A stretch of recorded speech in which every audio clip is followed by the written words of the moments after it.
নমস্কার বন্ধুরা, উর্মি মাস্তি অ্যান্ড রেসিপির চ্যানেলে আবারও আপনাদের অনেক অনেক স্বাগত জানাই।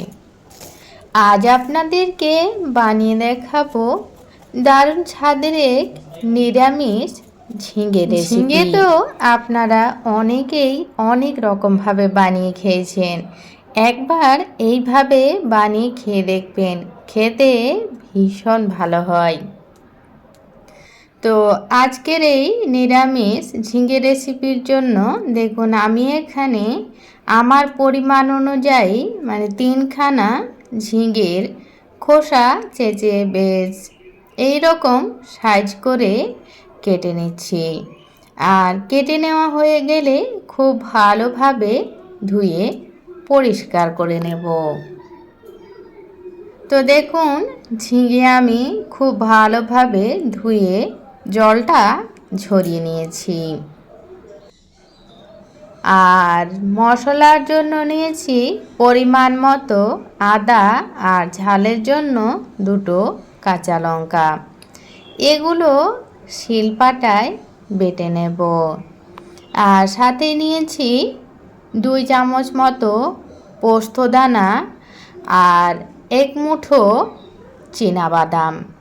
এই বাদামগুলো আমি হালকা রোস্ট করে খোসাগুলো পরিষ্কার করে নিয়েছি। এগুলো কিন্তু পুরো ভাজা বাদাম নয়, মানে হালকা গরম করে শুধুমাত্র খোসাগুলো ছাড়িয়ে নিয়েছি। তো এগুলো শিলপাটায় বেটে নেব। এরপর রান্নার জন্য কড়াই খুব ভালো মতো গরম করে নিয়েছি। আর তাতে দিয়ে দিচ্ছি পরিমাণ মতো সরষের তেল।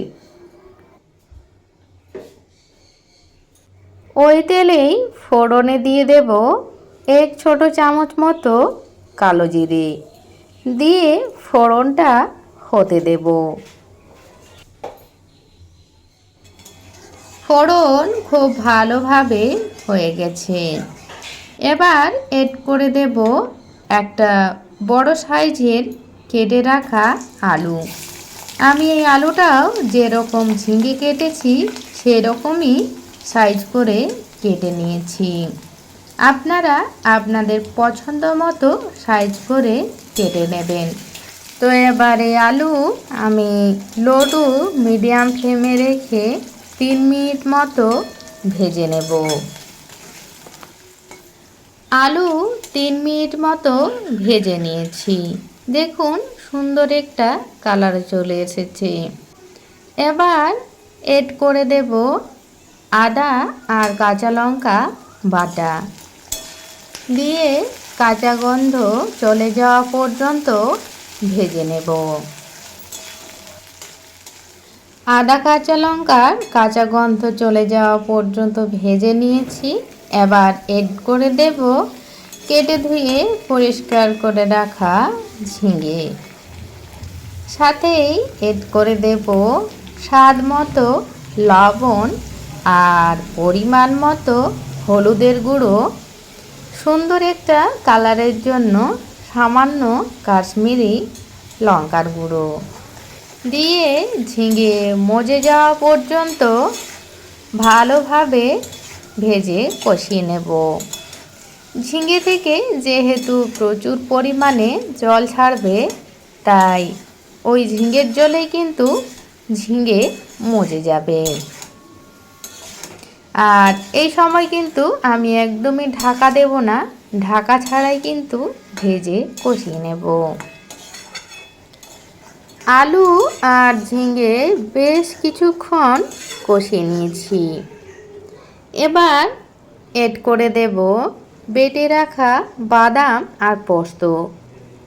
সাথেই দিয়ে দেব বাটিটা ধুয়ে সামান্য জল দিয়ে খুব ভালোভাবে কষিয়ে নেব, যাতে পোস্ত আর বাদামের কাঁচা গন্ধটা পুরোপুরি চলে যায়।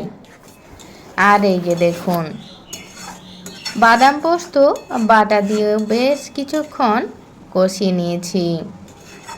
দেখুন, বেশ শুকনো শুকনো হয়ে গেছে। আপনারা যারা একটু সবজি শুকনো শুকনো খেতে পছন্দ করেন, তারা কিন্তু এই পর্যায়েই নামিয়ে নিতে পারেন। শুধু চেক করে নেবেন যে ঝিঙে আর আলুটা সেদ্ধ হয়েছে কিনা। সেদ্ধ হয়ে গেলে নামিয়ে নিতে পারেন। তবে আমি কিন্তু এই মুহূর্তে নামাচ্ছি না।